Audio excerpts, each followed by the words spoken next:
वैसे guys I hope you are doing well. I am Veer, welcome to Stellar family. तो कैसे हो दोस्तों, मैं आशा करता हूँ शानदार तरीके से आप लोग अपनी लाइफ को एंजॉय कर रहे हो, अपनी सेहत, फैमिली और पढ़ाई का ध्यान काफी अच्छे से रख रहे हो।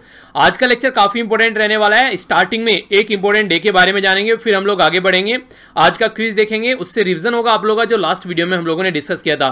फिर आगे न्यूज चलेगी जो कि इंपॉर्टेंट न्यूज है, अच्छे से सुनिएगा टकटकी लगाकर, ताकि वीडियो के एंड में जो क्वेश्चन आप लोगों से पूछे जाएं उनका आंसर आप लोग अच्छे से दे सकें।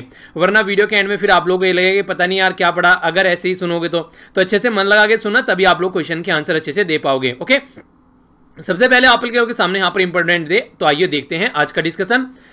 यहां पर बात की जा रही है इंटरनेशनल एमएसएमई डे के बारे में। इसको बोलते हैं micro small and medium enterprise. आप लोगों ने सुना होगा कि छोटे छोटे मझोले उद्योग ये जो होते हैं, तो उनके बारे में बेसिकली यहां पर बात की जा रही है। तो उनको सपोर्ट किया जाता है। उसका बेसिक पर्पज ये होता है कि ये ग्राउंड लेवल पर कनेक्ट रहते हैं, जनता के साथ में कनेक्ट रहते हैं। अगर ये उद्योग बढ़ते हैं तो काफी सारे लोगों को रोजगार बनता है और इसी के साथ में कंट्री भी सेल्फ सफिशिएंट बनती है। इसलिए मैक्सिमम कंट्री इन सब चीजों पर काफी फोकस देने की कोशिश करती है। और डे भी कैसा है, ये एक इंटरनेशनल डे है जो ये ऑब्जर्व किया था 27 जून को। यहां पर ये ऑब्जर्व किया जाता है। कोविड-19 की वजह से यहां पर काफी ज्यादा इंपैक्ट पड़ा है इनके ऊपर। तो बात की जा रही है कोविड-19 the great lockdown and its impact on small business, यानी कि ये थीम है इसकी अब की बार की। और आप लोगों को पता है अगर करंट से रिलेटेड कोई इससे इंपॉर्टेंट थीम बन जाती है और कोविड-19 कितना हॉट टॉपिक है, तो इसलिए डायरेक्ट क्वेश्चन बनने के चांसेस है कि या तो डे के बारे में पूछेंगे आप लोगों से या थीम के बारे में पूछेंगे। तो क्या है theme? Covid the great lockdown and its impact on small business. ठीक है, यानी कि जो ग्रेट लॉकडाउन का इंपैक्ट छोटे छोटे बिजनेस के ऊपर। यूएन जनरल असेंबली के द्वारा 74th जो इसका सेशन था उसमें 6 अप्रैल 2017 में डिक्लेयर किया 27 को जून को as a micro small and medium enterprise day. यानी कि ज्यादा पुराना नहीं है ये डे, 2017 से सेलिब्रेट करना स्टार्ट किया गया। तो इसलिए इसकी इंपोर्टेंस और ज्यादा बढ़ जाती है, आप लोगों से क्वेश्चन पूछने के चांसेस और ज्यादा हो जाते हैं। तो इसलिए कोई कंफ्यूजन नहीं रखना है। इसी के साथ में अगर आगे बात करूं यहां पर, तो बात की जा रही है ऑब्जेक्टिव ऑफ द डे, यानी कि ऑब्जेक्टिव क्या है बेसिकली डे का, ताकि रिकॉग्नाइज किया जा सके जो छोटे छोटे उद्योग होते हैं उनको सस्टेनेबल तरीके से उनको हम लोग अंडरस्टैंड कर सकें और सस्टेनेबल डेवलपमेंट गोल में इंक्लूड करके चल सकें। जैसे कि प्रमोट करना है इनोवेशन, क्रिएटिविटी और इसी के साथ में सस्टेनेबल वर्क फॉर ऑल। तो ये चीजें होनी चाहिए। तो सस्टेनेबल डेवलपमेंट गोल जो 8.3 और 9.3 है उसके बारे में यहां पर बात की जा रही है। पहले आप लोग सस्टेनेबल डेवलपमेंट गोल 8 और 9 में आप लोग को अभी दिखाऊंगा। 8 में बात की जा रही है decent work and economic growth के बारे में, और 9 में बात की जा रही है इंडस्ट्री, इनोवेशन एंड इंफ्रास्ट्रक्चर के बारे में। टोटल मिलाकर 17 सस्टेनेबल डेवलपमेंट गोल है। इसमें से बात की जा रही है सस्टेनेबल डेवलपमेंट गोल 8 और 9 के बारे में। 8 के बारे में बात की जा रही है decent work and economic growth, यानी कि एक अच्छा वर्क होना चाहिए और इसी के साथ में इकोनॉमिक ग्रोथ भी साथ में होना चाहिए, पर लेकिन कोविड-19 के चलते दोनों बर्बाद हो गए। दूसरी बात की जा रही है industry, innovation and infrastructure. Industry भी सारी कहीं ना कहीं रुक चुकी है, कोई इनोवेशन नहीं देखने को मिल रहा है और इंफ्रास्ट्रक्चर में कोई डेवलपमेंट देखने को नहीं मिल रहा है। तो इसी के चलते थीम जो है वो इन दोनों पर फोकस देकर यहां पर चल रही है। तो ये काफी इंपॉर्टेंट है, इसके बारे में आप लोग जरूर आइडिया रखेगा। बाकी जो सबसे इंपॉर्टेंट गोल यहां पर वो है पॉवर्टी, जो गरीबी मिट जाए। देखिए गरीब इंसान के साथ में बहुत सारी बीमारी वैसे लग जाती हैं, तो इसको खत्म करने की बात की जा रही है। जीरो हंगर होना चाहिए, अच्छी एजुकेशन मिलनी चाहिए, गुड हेल्थ और अच्छी एजुकेशन होनी चाहिए, जेंडर जो इक्वलिटी है उसको यहां पर बेसिकली इंप्लीमेंट करना है। तो ये सारे हैं जिनके बारे में आइडिया रखेगा। सस्टेनेबल डेवलपमेंट गोल के ऊपर एक वीडियो बना रखी है, तो sustainable development goal by Veer search करेंगे तो आप लोगों को सारी चीजें एक जगह इकट्ठी मिल जाएंगी। आइए क्विज के बारे में बात करते हैं। आप लोगों के सामने यहां पर क्विज है, अच्छे से इसको अटेम्प्ट कीजिए। इसके बाद में मैं आप लोगों को आंसर बताऊंगा, देखता हूं कैसा स्कोर आप लोगों का रहता है। यहां पर नीति आयोग के बारे में बात की जा रही है। नीति आयोग के बारे में बात की जा रही है कि उसके द्वारा कोलैबोरेट किया गया किसके साथ में, डीकार्बोनाइजिंग ट्रांसपोर्ट इन इंडिया, यानी कि जो कार्बन डाइऑक्साइड होती है जो यहां पर ट्रांसपोर्ट सेक्टर से निकलती है उसको कम करने की बात की जा रही है। तो किसके साथ में मिलकर यह काम करने की बात की जा रही है? नीति आयोग के द्वारा। कौन सी मिनिस्ट्री के द्वारा रिलीज की गई है टीबी रिपोर्ट, यानी कि ट्यूबरक्लोसिस रिपोर्ट 2020, ये आप लोगों को बताना है। इसके चलते हमारी कंट्री में 24.04 लाख जो है वो टीबी पेशेंट आप लोगों को कंट्री में देखने को मिलते हैं। तो सोचने वाली बात है, इसके बारे में आप लोगों का आइडिया होना चाहिए। नेक्स्ट यहां पर बात की जा रही है जॉइंट मॉनिटरिंग मिशन के बारे में। ठीक है, तो जॉइंट मॉनिटरिंग मिशन जिसको जेएमएम के नाम से जाना जा रहा है, ये एक तरीका डायरेक्ट बेनिफिट ट्रांसफर है जो टीबी पेशेंट है उनके अकाउंट में। तो क्या नाम दिया गया इस सिस्टम को, ये आप लोगों को बताना है। इंटरनेशनल ट्रांसपोर्ट फोरम के बारे में बात की जा रही है, शॉर्ट फॉर्म में जिसको आईटीएफ बोलते हैं। ये यहां पर कनेक्ट रहती है बेसिकली किसके साथ में, ओईसीडी के साथ में। इसकी फुल फॉर्म क्या है ओईसीडी की, ये आप लोगों को बताना है।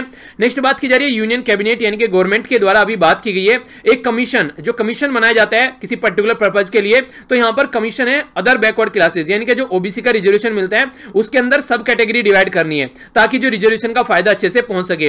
तो कौन से आर्टिकल के तहत यहां पर ये सारी चीजें देखने को मिल रही है, ये आप लोगों को बताना है, क्योंकि इसका टाइम ड्यूरेशन जो है वो 6 महीने अभी बढ़ा दिया गया है। तो 31 31 जनवरी 2021 यहां पर इसका टाइम ड्यूरेशन अभी कर दिया गया। कमीशन किसके द्वारा हेड किया जा रहा है, ये एक इंपॉर्टेंट फैक्ट है। और इसके लिए पैसा कहां से आ रहा है, तो department of social justice and empowerment, यहां पर इससे निकलकर इसका पैसा लाया जा रहा है ताकि इस कमीशन की रिपोर्ट ढंग से इंप्लीमेंट की जा सके। नेक्स्ट बात की जा रही है यहां पर cabinet committee on economic affair, तो इसके द्वारा एक एडिशनल इन्वेस्टमेंट की बात की जा रही है। यहां पर यह है 121 मिलियन यूएसडी डॉलर। तो यहां पर किसके द्वारा, ओएनजीसी वेदास लिमिटेड, ठीक है, जिसको ओवीएल के नाम से आप लोग जानते हैं। तो इसी के साथ में ये जो प्रोजेक्ट है ये कौन सी कंट्री में है, जो कि ऑयल और गैस का प्रोजेक्ट है, तो ये आप लोगों को बताना है। रिसेंटली काफी न्यूज में, तो इसके बारे में आप लोगों को आइडिया होना चाहिए। आंसर बताता हूं, मैच कर अपना स्कोर जरूर लिखा कीजिए। सबसे पहले यहां पर देख लेते हैं, बात की जा रही है नीति आयोग के बारे में। तो नीति आयोग के द्वारा यहां पर कोलैबोरेट किया जा रहा है किसके साथ में, इंटरनेशनल ट्रांसपोर्ट फोरम के साथ में। तो याद रखना, इंटरनेशनल ट्रांसपोर्ट फोरम ये काम कर रहे हैं डीकार्बोनाइजिंग ट्रांसपोर्ट इन इंडिया, और हमारी कंट्री में नहीं अकेले, ये अलग अलग कंट्री में भी काम कर रहे हैं यहां पर इंटरनेशनल ट्रांसपोर्ट फोरम, ठीक है। तो इसलिए कंफ्यूजन नहीं होना चाहिए। इंटरनेशनल ट्रांसपोर्ट फोरम जो है यहां पर ये इंटर गवर्नमेंटल ऑर्गेनाइजेशन है, जो कि ओईसीडी यानी कि Organisation for Economic Cooperation and Development, ठीक है। तो विद इन इसके आती है यहां पर। तो ये भी क्वेश्चन आप लोगों से कई बार पूछ ले जाते हैं किसी ऑर्गेनाइजेशन से रिलेटेड। नेक्स्ट बात की जा रही है यहां पर, ये यूनियन मिनिस्ट्री ऑफ हेल्थ के बारे में। तो इसके द्वारा प्रस्तुत की गई है ट्यूबरक्लोसिस यानी कि टीबी की रिपोर्ट, जिसमें बात की जा रही है 24 लाख टीबी के पेशेंट है आज की डेट में, अगर 2019 के डेटा के हिसाब से बात करते हैं तो काफी बड़ी बात है यहां पर। तो कैसे इसका कंट्रोल करना है। अच्छा, क्वेश्चन आप लोग बताइए, जो मैंने आप लोगों से वैसे भी आप लोगों को बताया था, हमारी कंट्री का ट्यूबरक्लोसिस को खत्म करने का टारगेट कब तक है और वर्ल्ड का टारगेट कब तक है, ये आप लोगों में रिवाइज कराते रहता हूं, क्योंकि ऐसे पॉइंट है जो आप लोग आंसर राइटिंग या फिर एसए में भी यूज कर सकते हैं, और इसी के साथ में इनसे डायरेक्ट क्वेश्चन आप लोग प्रीलिम्स में या फिर ऑब्जेक्टिव टाइप क्वेश्चन आप लोग एग्जाम में बन जाता है। तो कंफ्यूजन नहीं होना चाहिए। इसी के साथ में यहां पर बात की जा रही है ज्वाइंट मॉनिटरिंग मिशन के बारे में। तो ये यहां पर निक्ष है, ठीक है। तो यहां पर याद रखिएगा NIKSHAY, तो ये प्रोग्राम है यहां पर जिसके चलते डायरेक्ट बेनिफिट ट्रांसफर यानी कि एक तरीके से डायरेक्ट पैसा ट्रांसफर किया जाएगा जो कि टीबी के पेशेंट है, ताकि वो अपना इलाज वगैरह करा सकें, ठीक है। ये पत्रिका भी है यहां पर निश्चय पत्रिका के नाम से, जिसमें यहां पर इससे रिलेटेड इंफॉर्मेशन देखने को मिलती है। आर्टिकल इंपॉर्टेंट है, न्यूज में है, तो आप लोगों से डायरेक्ट क्वेश्चन बन सकता है। इसीलिए कई सारे बच्चे बोलते हैं सर आर्टिकल कैसे याद करने हैं, तो आर्टिकल रटने नहीं है, याद नहीं करने। जो आर्टिकल न्यूज में है उनको आप लोगों को पढ़ते रहना है, रिविजन करते रहना है, वो अपने आप याद आप लोग रह जाएंगे। तो आर्टिकल 340 के बारे में बात की जा रही है। 340 जो है यहां पर वो सब कैटेगराइजेशन के बारे में बात कर रहा है अदर बैकवर्ड क्लासेस के। तो इसी के चलते यहां पर ये इसके बारे में आप लोग याद रखेगा। तो यहां पर ये जो बेसिकली इसके जो हेड हैं इस पर्टिकुलर कमीशन के, ये है यहां पर जस्टिस रिटायर्ड जो है यहां पर ये जी रोहिणी, ठीक है। तो इनका नाम आप लोग याद रख सकते हैं। आगे बात करते हैं यहां पर cabinet committee on economic affair के बारे में बात की जा रही है। तो यहां पर इसके द्वारा अभी अप्रूवल जो दिया गया है पैसे का, ये ओएनजीसी वेदास लिमिटेड का, तो ऑयल और गैस का प्रोजेक्ट है म्यांमार कंट्री के अंदर, ठीक है। तो ये हम लोगों ने डिस्कस किया था। अच्छा, हमारी कंट्री कितने ऐसे राज्य हैं नॉर्थ ईस्ट के जो म्यांमार की बाउंड्री को टच करते हैं, ये मैंने कल ही आप लोगों को बताया था, तो आप लोग रिवीजन कर लीजिए, बताइए नीचे कमेंट बॉक्स में। आगे बढ़ता हूं, न्यूज है आप लोगों के सामने, इसमें बात की जा रही है नशा मुक्ति भारत के बारे में, नशा मुक्त भारत के बारे में, यानी कि हमारी कंट्री में से नशा मुक्त होना चाहिए, क्योंकि यंग जनरेशन अगर नशे के चक्कर में पड़ जाती है तो फिर सारी चीजें बर्बाद हो जाती हैं। तो नशा मुक्त भारत एक एनुअल एक्शन प्लान 2020-21, यहां पर ये 2020-21, ठीक है। तो याद रखना, इसके चलते यहां पर 272 मोस्ट अफेक्टेड जो डिस्ट्रिक्ट है हमारी कंट्री में, उससे रिलेटेड यहां पर ये अभी ministry of state for social justice and empowerment के द्वारा यहां पर चीजें लॉन्च की गई हैं ताकि इसको रोका जा सके। तो इसके लिए एक्शन प्लान है, ठीक है। तो ये जो यहां पर एक्शन प्लान है, बेसिकली ये क्या क्या काम करेगा। सबसे पहले तो अवेयरनेस फैलाएगा, एक तरीके से अवेयरनेस फैलाएगा, जनरेट प्रोग्राम करेगा अवेयरनेस फैलाने के लिए। इसी के साथ में फोकस करेगा हायर एजुकेशन इंस्टीट्यूशन के ऊपर, यूनिवर्सिटी और कैंपस और स्कूल के ऊपर, क्योंकि वहां से जो बच्चे हैं वो जो निकल कर आते हैं उनको काफी इस चक्कर में डालने की कोशिश की जाती है। कम्युनिटी के पास में पहुंचा जाएगा, आइडेंटिफाई किया जाएगा डिपेंडेंट जो पॉपुलेशन है, फोकस किया जाएगा जो इस पर्टिकुलर बीमारी से जूझ रहे हैं, जो इस पर्टिकुलर चक्कर में पड़ चुके हैं, उनको कैसे सोल्यूशन निकालना है, हॉस्पिटल की फैसिलिटी प्रोवाइड करानी है, कैपेसिटी बिल्डिंग प्रोग्राम की जरूरत पड़ेगी यहां पर सर्विस प्रोवाइडर के लिए। तो इस तरीके से यहां पर सारी चीजों पर फोकस देकर चलना है। तो इंपॉर्टेंट फैक्ट है, डायरेक्ट क्वेश्चन आप लोगों से बन जाएगा कि ये प्लान किसका है, किस लिए है, पर्टिकुलर पर्पज के लिए, ठीक है। इसी के साथ में मिनिस्ट्री के द्वारा प्रिपेयर किया जा रहा है नेशनल प्लान फॉर ड्रग, ये बेसिक देखिए, ये तो था यहां पर 1 साल के लिए, अब यहां पर कुछ लंबा है, यानी कि आप लोग जैसे नहीं है कि आप लोगों ने अपना 1 महीने का प्लान बनाया, फिर 6 महीने का बनाया, फिर 1 साल का बनाया, तो उसी तरीके से यहां पर ये तो ये जो है 2018 से लेकर 2025 तक है national action plan for drug demand reduction for the period 2018 से लेकर 2025 तक का है यहां पर, जिसका एम क्या है, एम बेसिकली यही है कि जो भी यहां पर इंपैक्ट पड़ रहा है तो उसको रोकना है किसी न किसी तरीके से, लोगों को एजुकेट करना है, डी एडिक्ट करना है, यानी कि एडिक्शन न रहे, और जो एडिक्ट ऑलरेडी हो चुके हैं उनको रिहेबिलिटेट करना है, इंडिविजुअल और उनके फैमिली को भी, ताकि एक तरीके से चीजों को अंडरस्टैंड और कंट्रोल किया जा सके। तो यह है बेसिक इसका पर्पस टारगेट, जो कि माइंड में आप लोगों को क्लियर होना चाहिए। ओके, आगे चलते हैं। नेक्स्ट इंपोर्टेंट जो न्यूज है यहां पर ये बात की जा रही है ग्लोबल एजुकेशन के बारे में। देखिए कई बार आप लोगों से क्वेश्चन बन जाता है, तो आप लोगों के माइंड में कोई कंफ्यूजन नहीं होना चाहिए इन सब चीजों से रिलेटेड। तो यहां पर जो बात की जा रही है, ये बात की जा रही है ग्लोबल एजुकेशन मॉनिटरिंग रिपोर्ट, ठीक है। तो ग्लोबल एजुकेशन मॉनिटरिंग रिपोर्ट 2020, तो इसके बारे में बात की जा रही है। तो सबसे पहले तो ये होता है किसके द्वारा ये प्रस्तुत की जा रही है, तो ये है यूएनईएससीओ, ठीक है।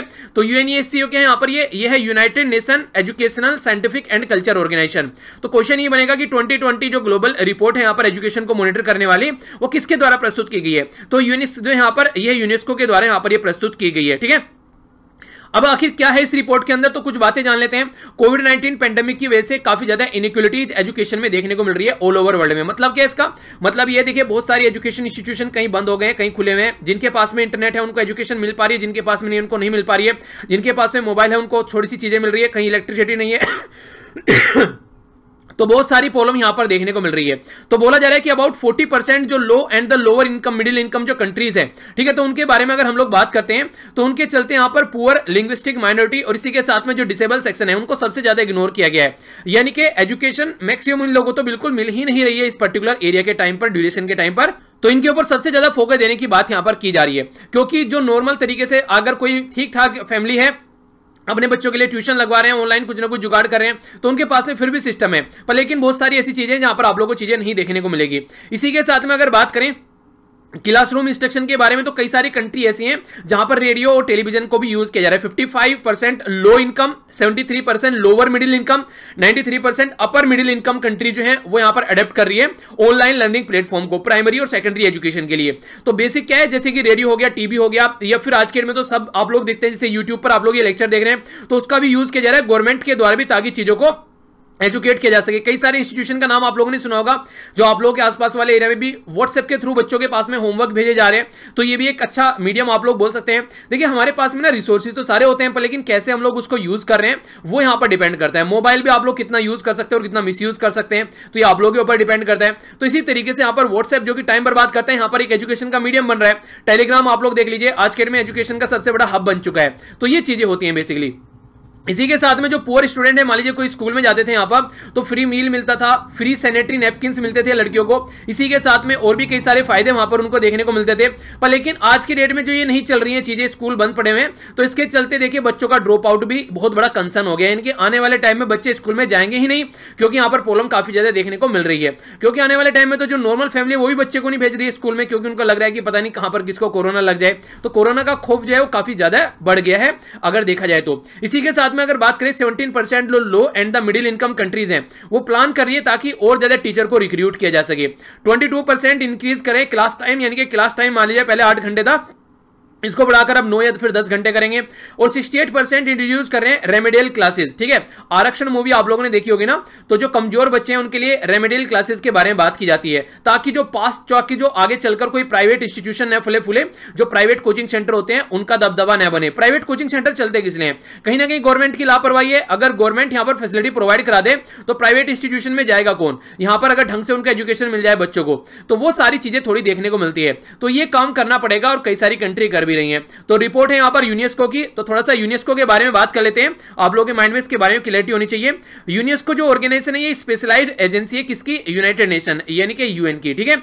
ये जो है बेसिकली एम वही है कि कैसे एक तरीके से पीस और इसी के साथ में पॉवर्टी को खत्म करना और एक सस्टेनेबल डेवलपमेंट करना, सोसाइटी में साइंस, कल्चर, कम्युनिकेशन और इंफॉर्मेशन के ऊपर फोकस देकर चलना, साइंटिफिक तरीके से काम करना।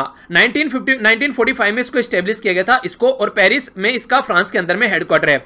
डायरेक्टर जनरल कौन है इसके? ये क्वेश्चन आपका है, जाकर सर्च करिएगा, नीचे कमेंट बॉक्स में बताइए। आगे बढ़ता हूं, आगे चलते हैं। नेक्स्ट न्यूज है आप लोगों के सामने। यहां पर बात की जा रही है effective mechanism for facilitation setup right from registration level. देखिए बेसिकली क्या है, अभी हम लोगों ने micro small and medium enterprise day के बारे में जाना, सूक्ष्म लघु और मध्यम उद्योग के नाम से आप लोग इनको जानते हैं। इसके लिए पर्टिकुलर एक डेडिकेटेड मिनिस्ट्री है हमारी कंट्री में, जिसको ministry of micro small and medium enterprise, यानी कि जो मंत्रालय है यहां पर सूक्ष्म लघु एवं मध्यम उद्योग का, ये इसके बारे में बात की जा रही है, ठीक है। यहां पर इसका जो फोकस एरिया भी है वो भी है कि ओवर स्ट्रेंथ, यानी कि जो हमारी स्ट्रेंथ है वो है MSME, micro small and medium enterprise.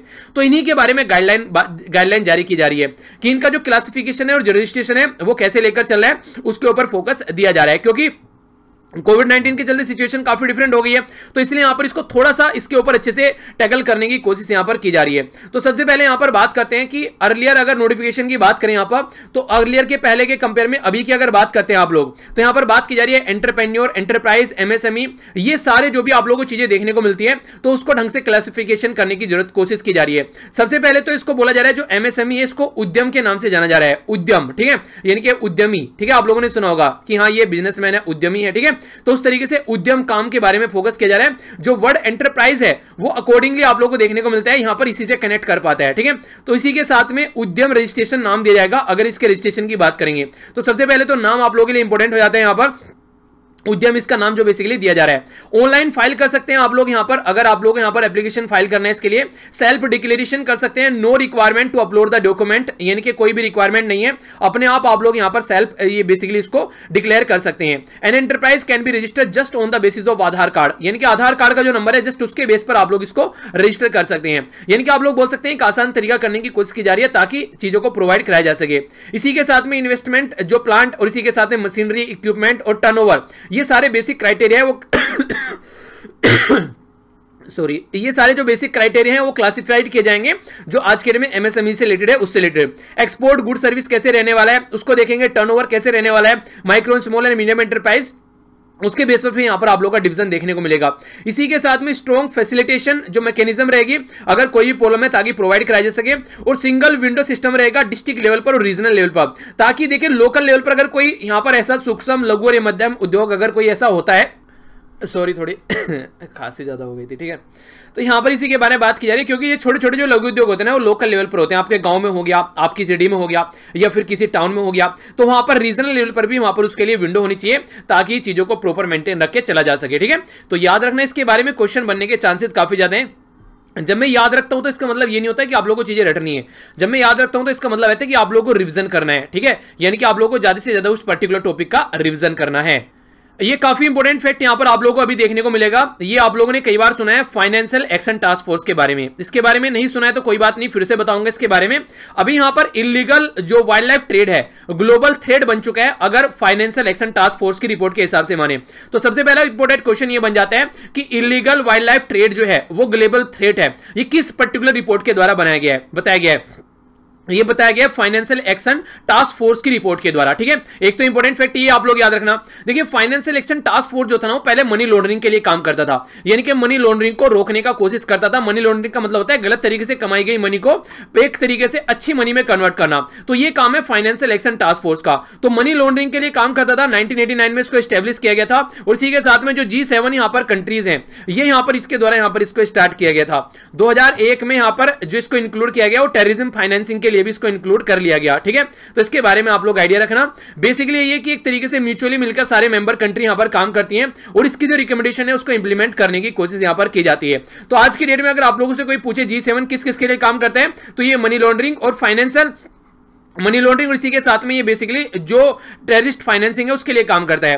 Total में आकर इसको एस्टैब्लिश किया गया था 1989 में, ये इंपॉर्टेंट फैक्ट है क्योंकि आप लोगों को पता होना चाहिए ये जो एजेंसीज हैं ये अभी रिसेंटली, ऐसे नहीं बहुत पुरानी है, अभी रिसेंटली बनाई गई। फिर इसके साथ में जब 1989 में इसको एस्टैब्लिश किया गया उस टाइम पर मनी लॉन्ड्रिंग एस्टैब्लिश किया गया। फिर 2001 में आप लोगों को पता है यूएसए के ऊपर अटैक किया गया था, उसकी बिल्डिंग क्रॉस कर वहां से जहाज निकल गया था, उस टाइम पर टेररिस्ट फाइनेंसिंग भी इसके अंदर इंक्लूड कर दिया गया। पेरिस फ्रांस के अंदर हेडक्वार्टर है, 39 मेंबर है इसके, इंग्लिश और फ्रेंच लैंग्वेज यहां पर यूज की जाती है, और आज के डेट में जो इसके प्रेसिडेंट है वो है जिंग मिंग लियू, ठीक है। तो चाइना के हैं पर्सन, और ये न्यूज में इसलिए भी था क्योंकि पाकिस्तान को ब्लैक लिस्ट करने की बात यहां पर की जा रही थी। पाकिस्तान कौन सी लिस्ट में आज के डेट में? पाकिस्तान ग्रे लिस्ट में इस particular financial action task force के अंदर के हिसाब से बात करें तो ये जो फाइनेंशियल एक्शन टास्क फोर्स है इसके द्वारा यहां पर ये रिपोर्ट प्रस्तुत की गई है जिसके बारे में बात करते हैं मनी लॉन्ड्रिंग और इलीगल वाइल्ड लाइफ ट्रेड के बारे में। तो मनी लॉन्ड्रिंग और इलीगल वाइल्ड लाइफ ट्रेड, तो ये इसके द्वारा रिपोर्ट में बताया गया कि ग्लोबल लेवल पर थ्रेड बन चुका है आज के डेट में, क्योंकि काफी लार्ज स्केल पर यहां पर ये चीजें देखने को मिल रही हैं जिसमें इलीगल तरीके से वाइल्ड लाइफ ट्रेड यहां पर किया जा रहा है। देखिए नॉर्मली तो आप लोगों को चीजें देखने को मिलती है, पर लेकिन जब लॉकडाउन हो गया तो अब ज्यादा जांच परख करने वाला कोई रहा नहीं है, ठीक है। तो पहले तो कोई ना कोई चीज दिखती रहती थी, अब यहां पर और चीजों में बिजी है लोग, बिल्कुल ऐसे ही जैसे कि आज के डेट में कोविड 19 के साथ में इतना बिजी हो गए हैं कि टीबी, हार्ट अटैक या फिर दूसरी जो दुनिया भर की बीमारी है उन पर हम लोग फोकस ही नहीं दे पा रहे हैं। तो इसकी वजह से उनके मरीज जो है वो और ज्यादा बढ़ रहे हैं। तो इसके बारे में बात रख सकते हैं आप लोग। इलीगल ट्रेड जो है वो एस्टिमेशन लगाया जा रहा है 23 बिलियन ए ईयर। ये समझ रहे हैं आप लोग, 23 बिलियन। तो इतना यूएस डॉलर आज की डेट में यहां पर ये पर ईयर आप लोगों को यहां पर देखने को मिल रहा है, जो कि एक ह्यूज मनी आप लोग यहां पर बोल सकते हैं। ये जो मनी यहां से कमाई जाती है फिर गलत तरीके से इसको यूज किया जाता है। तो क्रिमिनल जो है फ्रीक्वेंटली मिसयूज करते हैं एक तरीके से इसको। तो बेसिकली यहां से जो पैसा आ रहा है उसको अलग तरीके से फिर मिसयूज किया जा रहा है। तो इसी के बारे में बात की जा रही है कि क्रिमिनल जो है, देखिए हर एक इंसान ना लूप होल ढूंढ लेता है अगर उसको कोई उल्टी सीधी हरकतें करनी होती है। तो इनके द्वारा क्या किया गया, जो लेजिटिमेट वाइल्ड लाइफ ट्रेड है उसके अंदर इनके द्वारा अपने लूप होल ढूंढ लिए गए हैं ताकि उसको इंप्लीमेंट किया जा सके इलीगल प्रोसीजर जो ये काम कर रहे हैं। ठीक है, अगर यूएन की रिपोर्ट के हिसाब से माने, यानी कि यूनाइटेड नेशन के हिसाब से माने, तो वर्ल्ड वाइल्ड लाइफ जो क्राइम रिपोर्ट है उसके चलते यहां पर ये बात की जा रही है कि 7000 के करीब जो स्पीसीज है वाइल्ड एनिमल और प्लांट अक्रॉस द वर्ल्ड, तो इसमें ट्रेड आप लोगों को यहां पर देखने को मिलेगा और यहां पर इलीगल तरीके से एक्टिविटीज के अंदर की जाती हैं। ठीक है, तो ये कुछ डेटा है जो आप लोगों से डायरेक्ट आप लोग आंसर राइटिंग में भी यूज कर सकते हैं या फिर डायरेक्ट आप लोगों से प्रीलिम्स, या फिर आप लोग जब प्रीलिम्स बोलता हूं तो इसका मतलब ये नहीं कि यूपीएससी पे अकेले फोकस कर रहा हूं। ठीक है, आप लोग बच्चे बोलते हैं कई सारे सर यूपीएससी के बारे में बोलते रहते हो। देखिए प्रीलिम्स का मतलब होता है कि ऑब्जेक्टिव टाइप क्वेश्चन। ठीक है, ऑब्जेक्टिव टाइप हर एक एग्जाम में पूछे जाते हैं। स्टेट पीसीएस की तैयारी कर रहे हैं, बैंकिंग की तैयारी कर रहे हैं, या फिर आप लोग असिस्टेंट कमांडेंट की तैयारी कर रहे हैं, किसी भी एग्जाम में क्वेश्चन आप लोग का बन सकता है। मैंने आप लोगों को टॉपिक पढ़ा दिया, अब इस टॉपिक के ऊपर थोड़ी ना लिखा है कि ये यूपीएससी का टॉपिक है। ठीक है, वो तो आप लोगों से फाइनेंशियल टास्क फोर्स का हेडक्वार्टर पूछ लेंगे अगर एसएससी की तैयारी कर रहे हैं आप लोग। तो इसलिए ऐसी चीजें मत बोला कीजिए आप लोग। ठीक है, मैं बेसिकली आप लोगों को सारी चीजें क्लियर करके दे देता हूं ताकि आप लोगों के माइंड में कोई कंफ्यूजन न रहे। ये वाला जो टॉपिक है ये काफी इंटरेस्टिंग आप लोग यहां पर बोल सकते हैं। आप लोगों को पता है कुछ दिनों पहले तक आप लोगों ने कई सारी मूवीज भी देखी होगी, उनमें ये रहता था कि अपना पैसा जो है सारे पॉलिटिशियन जो अमीर आदमी है वो फॉरेन बैंक में जाकर रखते हैं, स्विस बैंक में जाकर रखते हैं। ठीक है, तो उसी के बारे में बात की जा रही है। जो यहाँ पर अभी स्विस बैंक है उसके अंदर जो इंटरनेशनल जो मनी है वो काफी डिक्लाइन हो गई है आज की डेट में। तो इसके बारे में हम लोग जानते हैं हमारी कंट्री की क्या सिचुएशन है, थोड़ा समझेंगे। यहाँ पर ज्यूरिक जो बेस यहाँ पर स्विस नेशनल बैंक है यहाँ पर, तो ये स्विस नेशनल बैंक जिसको एसएनबी के नाम से जानते हैं, इसके द्वारा 2019 की रिपोर्ट बताई गई है। बोला गया कि मनी जो पार्क की जाती थी इंडिया की स्विस बैंक में वो सेकंड ईयर कॉन्जिक्यूटिवली यहाँ पर फॉल कर रही है, यानी कि पहले के कंपेयर में अब मनी जो है वो डाउन होती है, यहाँ पर जा रही है। रीजन बहुत बड़ा बोल सकते हैं, गवर्नमेंट के द्वारा जो स्टेप उठाए गए हैं उसकी वजह से खौफ बन गया कुछ लोगों के अंदर कि हाँ अब यहाँ पर पैसा लेकर नहीं जाना है। तो इसी के चलते ऐसा है कि हमारी कंट्री की मनी तो डिक्लाइन हो रही है, पर लेकिन कुछ ऐसे भी कंट्री है जिनकी मनी यहां पर बढ़ रही है। ठीक है, तो ये आप लोग ये नहीं कि सब कंट्री की घट रही है। तो मनी जो पार्क यहां पर की जाती थी जो स्विस बैंक के अंदर में, तो ग्लोबली फाइनेंशियल क्राइसिस की वजह से भी बोला जा रहा है यहां पर इसमें कुछ कमी देखने को मिली है।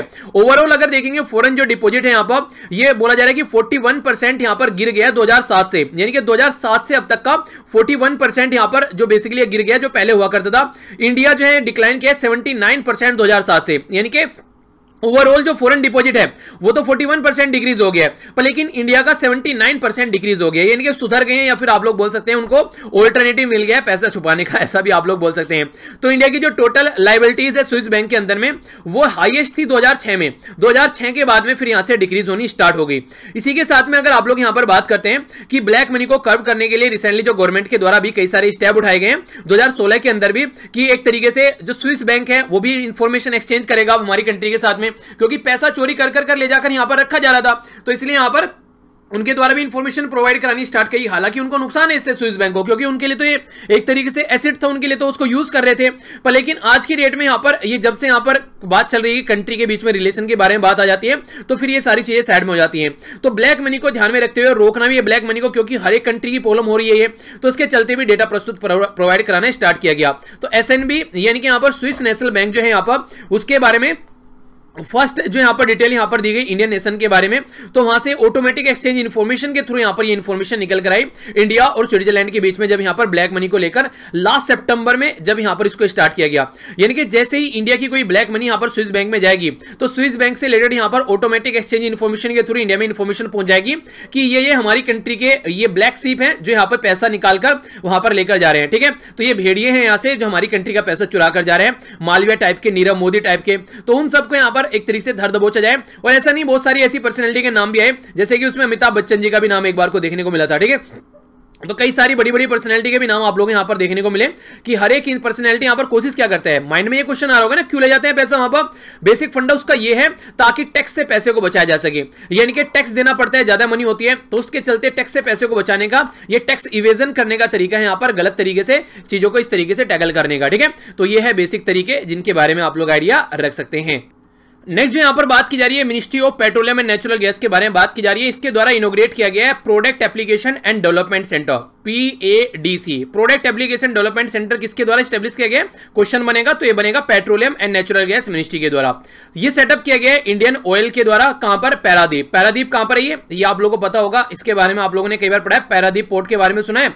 कहां पर है ये? तो ये आप लोगों को बता देता हूं, बे ऑफ बंगाल वाली साइड में है। ठीक है, चलिए बताइए कौन से राज्य में है यहां पर ये। ओके, ये कई बार मैं आप लोगों को पहले भी जब हम लोग न्यूज़पेपर का डिस्कशन करते थे मैं आप लोगों को बताता था कि यहाँ पर पैरादीप पोर्ट से काफी लार्ज स्केल पर जापान की साइड में हम लोग ट्रेड आसानी से कर पाते हैं। ठीक है, अगर बात करें PADC के बारे में, जिसको बोलते हैं product application and development centre, ये यहाँ पर सेटअप किया गया इंडियन ऑयल। ठीक है, इसी के साथ में यहाँ पर जो इसी के एडजेसेंट है यहाँ पर ये refinery and petrochemical complex.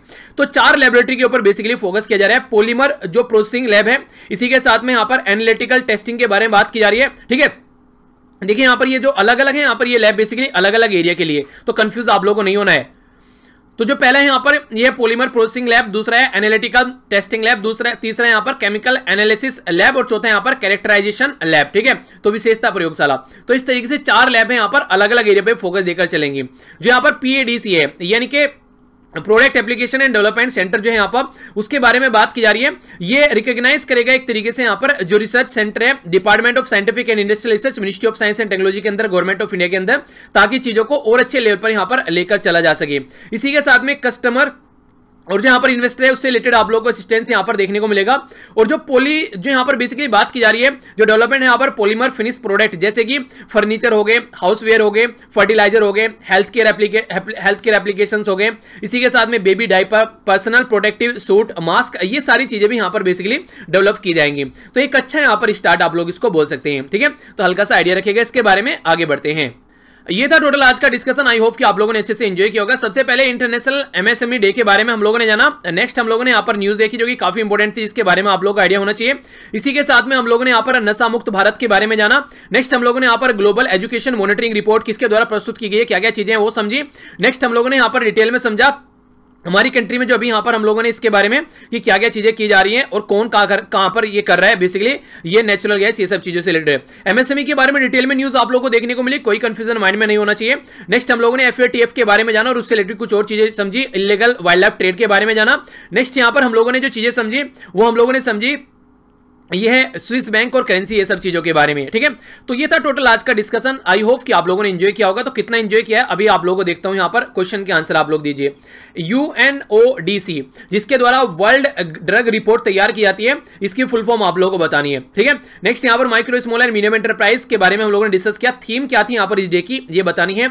Annual action plan 2021, ये यहाँ पर अभी मोस्ट अफेक्टेड जो डिस्ट्रिक्ट है यहाँ पर, इससे रिलेटेड यहाँ पर बात की जा रही है। आप लोगों को ये बताना है कि ये किससे रिलेटेड है और किस मिनिस्ट्री के बारे में। तो इस प्लान का नाम और इसके बारे में बताइए, कौन सी मिनिस्ट्री के द्वारा इनोग्रेट किया गया यहाँ पर product application and development centre. ठीक है, तो ये आप लोगों को बताना है कौन सी मिनिस्ट्री के द्वारा यहाँ पर कंसोलिडेट करने की बात की जा रही है, बेसिकली गाइडलाइन और रजिस्ट्रेशन फॉर द MSME। ठीक है, तो ये बताइए एप्लीकेशन नोटिफिकेशन के बारे में बात की जा रही है। MSME को किस नाम से पुकारा जा रहा है और इसी के नाम से इसको रजिस्टर किया जाएगा, ये भी आप लोगों को बताना है। ग्लोबल एजुकेशन मॉनिटरिंग रिपोर्ट किसके द्वारा प्रस्तुत की जाती है, ये आप लोग को बताना है। तो ये था हमारा आज का नन्ना सा मुन्ना सा प्यारा सा डिस्कशन। मैं आशा करता हूं कि आप लोगों ने इसको एंजॉय क्या होगा। लेक्चर को डिसलाइक कीजिएगा अगर पसंद नहीं आया तो। ठीक है, पसंद आया तभी लाइक और शेयर करना है, पसंद नहीं आया तो डिसलाइक करना है और कमेंट बॉक्स में बताना है डिसलाइक क्यों गया, ताकि आने वाले टाइम में इसको थोड़ा सा इंप्रूव किया जा सके। और यहां से जाकर PDF डाउनलोड कर लेना। 1,10,000 से ज्यादा मेंबर यहां पर जुड़ चुके हैं, तो अगर नोटिफिकेशन भी आप लोगों को नहीं मिलता है लेक्चर का तो भी आप लोगों के लिए काफी फायदेमंद है। तो मिलता हूं नेक्स्ट लेक्चर में। बड़ों को नमस्ते, छोटों को प्यार, छोटी सी लाइफ है, एंजॉय करो यार। तब तक के लिए जय हिंद।